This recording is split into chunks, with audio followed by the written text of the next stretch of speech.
Hi guys, welcome to isolation training. I've just put myself through the workout that we're about to do, okay?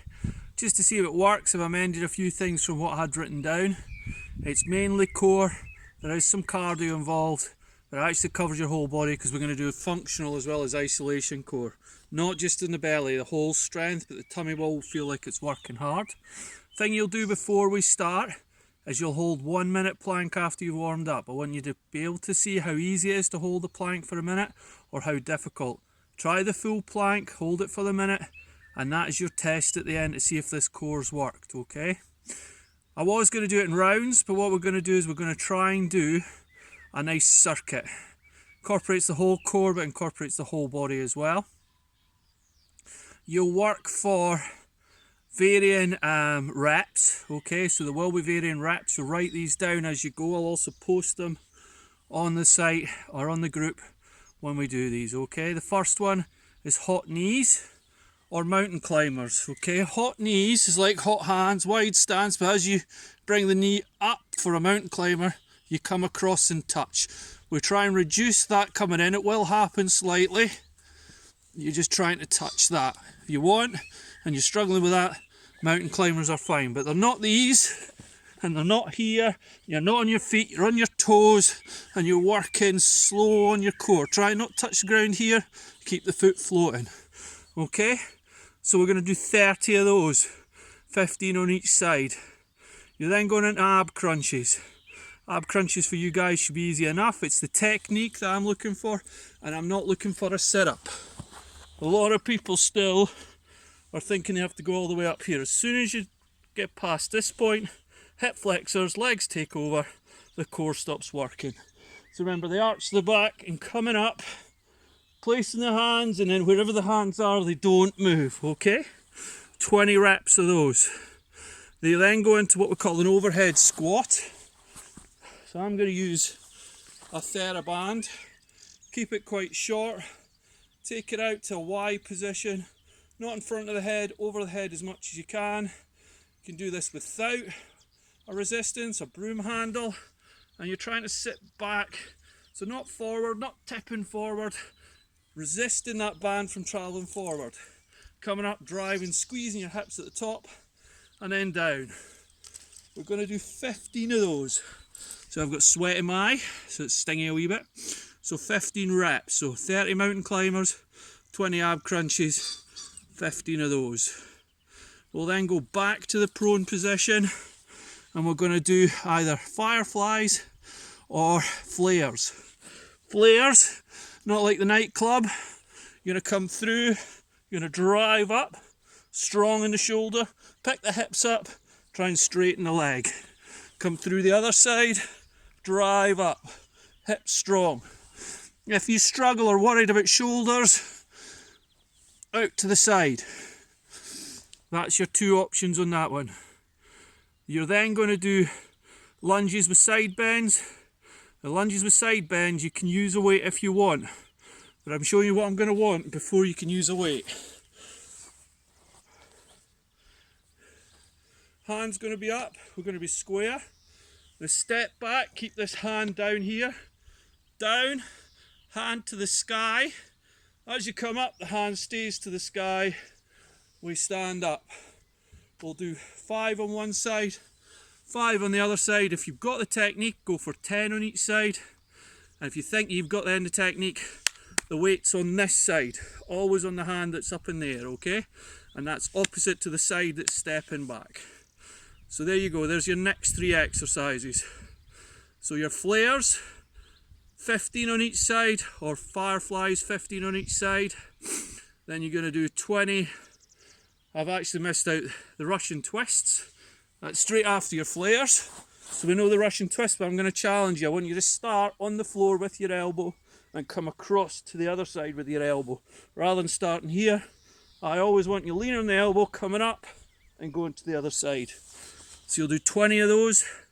Then you'll do your lunge backs, 5 to 10 on each side. Okay, so there's your next 3. You're then going back into the prone position for your hot hands. We know these. So again, hot hands, we want the weight forward. People always think these are easy. Even in the 3/4 position, These are hard if we get the weight forward. If we take the knees straight off, they're really tough, okay? So don't have the hands here and just fire through, because it's as much point as chocolate fire guard. You know, not washing your hands after COVID. That's basically what you were doing, as much use as no use. So actually, let's basically get that weight forward. You will then be on to dead bugs, which we've done before. You can use as heavy a weight as you feel strong enough to do. Hands long, feet up, extend through the feet, then the arms. Bring the arms in straight, then the knees. If we're struggling, remember, it's single leg. And we're aiming for 20, okay? And it's 20 hand exercises, so arm actions rather than the leg actions, okay? So if you're doing single leg, it's only 10 on each side on that one. We then got half Turkish get-ups, okay? Half Turkish get-ups, nice and easy. You can again use a weight, but I'll show you what I want. Hand to the sky, up above your chest. You come up, you drive your hips high, and then you come back down. It's basically up, hips up, down, and back in. Keeping this hand up, not down. Keeping this hand on the floor, and helping you drive up. Depending on your ability, 5 to 10 each side. If you find that's easy, put a light weight in this hand, not in the other hand, okay? So that is your other three. So hot hands, dead bugs, Turkish get-ups.